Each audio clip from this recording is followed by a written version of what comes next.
बिस्मिल्लाहिर्रहमानिर्रहीम। आज मैं अपने प्यारे दोस्तों की नज़र एक बड़ी कमाल का नुस्खा लेकर आया हूँ। यूँ तो इसके बहुत ज़्यादा फ़ायदे हैं इस नुस्खा के, लेकिन मैं इसको मुराद गुर्दा पर और इसी तरह के जो छोटे मोटे मसाइल हैं वहाँ पर इस्तेमाल करवाता हूँ। तो आप दोस्तों की नज़र इसका मैं पूरा तरीक़ाकार बताऊंगा।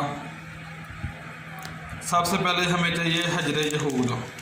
इसको आप देख लें, इसकी पहचान ज़रा मुश्किल होती है क्योंकि इसमें 2 नंबर भी ज़्यादा आता है। तो इसको सबसे पहले हमने कुश्ता करना है। तो कुश्ता करने के लिए मेरे पास एक हंडिया है जिसका मैं पहले भी आपको बता चुका हूँ। पहले भी इसमें मैंने कुश्ता जात बनाए हुए हैं। ये हजरे यहूद जो है मेरे पास अभी 50 ग्राम है। इसको पहले हंडिया में डाल लें, इसके ऊपर ढक्कन रख देना। गिली हिकमत करने की कोई ज़रूरत नहीं। ये हंडिया को पहले गिली हिकमत हुई है, लेकिन इसको आग देनी है बिल्कुल हल्की, तकरीबन 1.5 से 2 किलो ओपलों की। तो इसको पहले आग देते हैं, फिर अगला प्रोसीजर मैं आपको बताता हूँ। हजरे यहूद को आग देने का मकसद ये है कि जो हजरे यहूद असल होगा वो चटक जाएगा। जैसे ये मैं आपको दिखा देता हूँ, ये सब चटक चुका है, ये देखें। और जो हजरे यहूद नहीं होगा वो उसी हालत में रहेगा। जैसे ये पत्थर थोड़ा सा इसमें हजरे यहूद रह गया, लेकिन ये सारा मिट्टी वगैरह का था पत्थर से मिट्टी की आमेज़श थी। तो ये देख लें, ये जो है वो खाम हालत में रह गया, और जो असल हजरे यहूद है वो चमकदार हालत में चटक कर छोटे छोटे पीस हो चुके हैं। अब इसको खल में डालकर, अगर ये ज़्यादा सख्त हो तो इसको हम दस्ते में एक दफ़ा कूट लें, और अगर थोड़ा सा बारीक हो तो इसको आप खर में डालकर इसको खर कर लें। ये जो हजरे यहूद है इसको बिल्कुल मैंने बारीक कर लिया।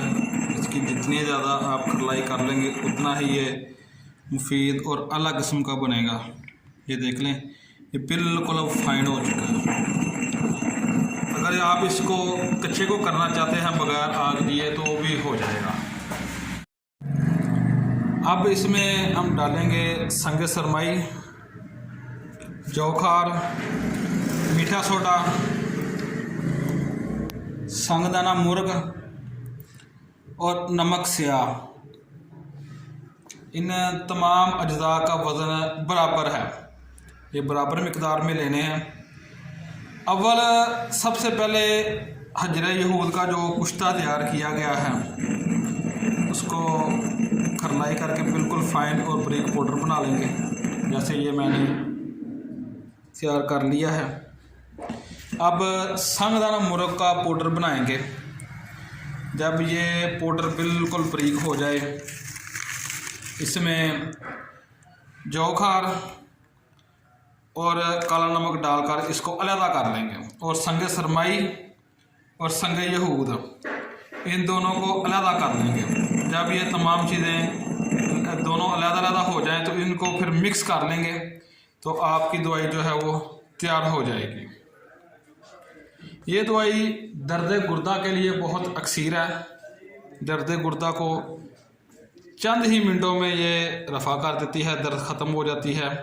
गुर्दे के मसाइल जैसा कि पत्थरी हो गुर्दे में हवा हो गई हो, या गुर्दे में से पीप रेशा आ रहा हो, ये उसके लिए बहुत ही कमाल की चीज़ है। गुर्दे की पत्थरी चंद योम के इस्तेमाल से निकल जाती है। इसकी मिकदार खुराक 500 मिली तक है, इससे ज़्यादा नहीं देनी। मौसम की मुनासबत से कच्ची लस्सी, सकंजबीन, 7 अप की बोतल या दूध सोडे के साथ इस्तेमाल करवाएं। इंशाल्लाह ये पत्थरी को चंद ही दिनों में, पहले उसको जो पत्थरी बड़ी है उसको ये दवाई छोटा करेगी, उसको रेजा रेजा करेगी, और फिर पथरी को उखाड़ कर बाहर फेंक देगी। अक्सर देखने में आया है कि कुछ मरीज़ों की पथरी जो है गुर्दे से निकलकर मसाने में आकर या मसाने की नाली में आकर अटक जाती है। तो उस सूरत में जो पेशेंट हजरात होते हैं वो डिस्टर्ब हो जाते हैं कि अब दर्द जो है वो ज़्यादा होने लग पड़ी है। तो उस ऐसी सूरत में सिर्फ नमक स्याह ये आपने उस पेशेंट को ज़्यादा मकदार में देना है, यानी कि एक माशा।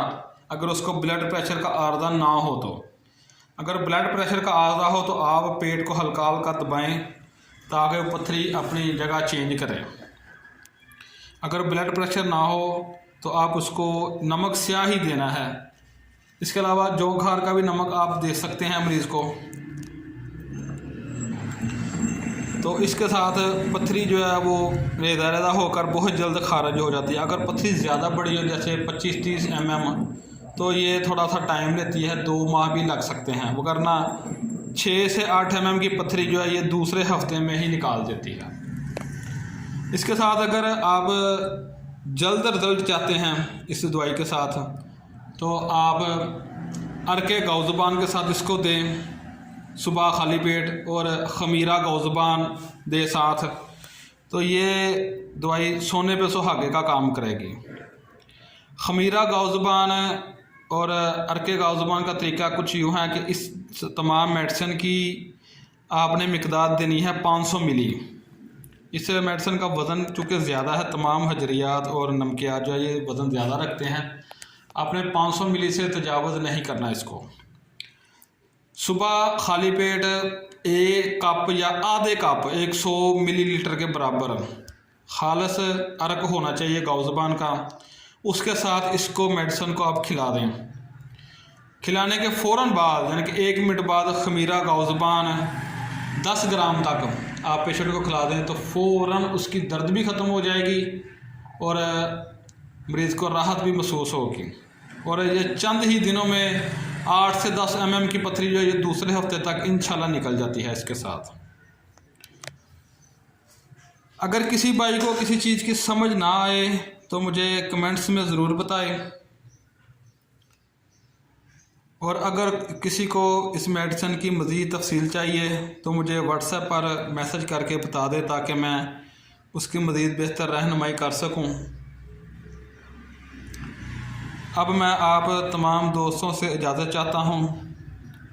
मज़ीद अच्छी वीडियोस के लिए मेरे चैनल को सब्सक्राइब कर लें ताकि मैं आपके लिए जो लाइव नुस्खा जात लेकर आता हूँ उसकी तमाम तफसील जो है वो आप तक बर वक्त पहुँचती रहे। तो चैनल को सब्सक्राइब करना ना भूलें और मुझे अपनी अच्छी और नेक तमन्नाओं और दुआओं में ज़रूर याद रखिएगा। अल्लाह हाफिज़। तो एक बात रह गई थी जो मुझे अभी याद आई है। इस नुस्खा में जो वज़न है वो मैं नहीं बता सका, इसके लिए माज़रत, दोबारा मुझे बताना पड़ रहा है। इन तमाम अज्जा का वज़न आपने बराबर लेना है। जैसे मैं 50-50 ग्राम ले रहा हूँ, आपने भी इसका तमाम वज़न बराबर लेना है।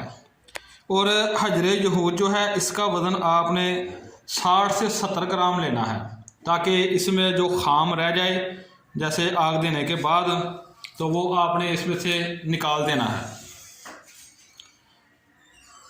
अगर आप हजरे यहूद को आग नहीं देंगे तो इसमें जो मिट्टी कंकर वगैरह होगा वो इसमें ही शामिल रहेगा, तो ऐसी सूरत में दवाई जल्द असर नहीं करती।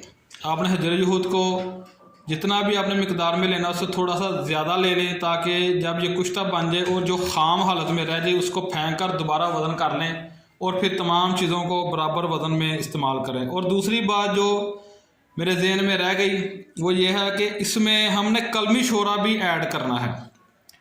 कलमी शोरा चूँकि आजकल असल नहीं मिलता तो इसलिए बाद अतिबाई कराम उसको नहीं डालते, लेकिन हमारे पास जो है वो असल कलमी शोरा मिल जाता है। तो उसकी मैं वीडियो नहीं बनाकर दिखा सका क्योंकि वो दूसरी मेरी छाप पर पड़ा है। तो ये मैं जब तैयार कर लूँगा वो मैं इसमें लाकर मज़ीद इसको डाल दूँगा। उसका वज़न भी हम वज़न होना चाहिए जैसे 50 ग्राम। ये तमाम चीज़ें जो हैं ये 50-50 ग्राम ही लेनी है। अगर आप एक एक तोला लेते हैं तो एक एक तोला की निस्बत से आप लें। दो तोला लेना चाहते हैं 20-25 ग्राम, 50 ग्राम, 100 ग्राम, जितनी भी आपकी तमन्ना है आप उतना ही वज़न इसका ले लें। तो कलमी शोरा जो है वो आपने अच्छे वाला डालना है जो 1 नंबर हो। अक्सर कलमी शोरा में नमक की अमेज़ ज़्यादा होती है, चूँकि इसमें नमक भी हमने ऐड किया हुआ है। तो नमक की मुनासबत से अगर किसी को शुगर हो तो आपने मीठा सोडा उसमें ऐड नहीं करना, क्योंकि ये शुगर को तेज़ करता है और जो नमक है ये ब्लड प्रेशर को तेज़ करता है। तो इस मुनासबत से आप नमक और मीठा सोडा इन दोनों को आप अलहदा रख लें। ये भी चूँकि पीसा हुआ है, ये मैंने ख़ुद लाकर इसको पीसा था। तो मीठा सोडा भी आपने अलहदा रख लेना है। बाकी तमाम जो 4 चीज़ें हैं, संगदाना मुर्ग, हजर यहूद और संग सरमाई और जौखार, इन और इसमें कलमी शोरा, इन 5 चीज़ों को आपने अलहदा किसी डब्बी में रख लेना है। और जो मीठा सोडा बाइकार्ब और नमक स्याह ये आपने अलहदा रख लेना है। अगर कोई शुगर का पेशेंट आए तो उसको आपने मीठा सोडा नहीं देना, नमक आप डाल के दे सकते हैं। और अगर ब्लड प्रेशर का पेशेंट आए तो आपने नमक नहीं डालना, सोडा बाइकार्ब डाल के आप उसको दे सकते हैं उस दवाई की बनिस्बत के हिसाब से। और अक्सर देखने में आया है कि एक पेशेंट को शुगर भी है और ब्लड प्रेशर भी है, तो आप ये दोनों अज्जा उसको नहीं देंगे। खाली ये जो 4 चीज़ें हैं और 5वां कलमी शोरा वाला, आप सिर्फ यही मेडिसिन दें, इंशाल्लाह इससे भी पथरी का अखराज हो जाएगा।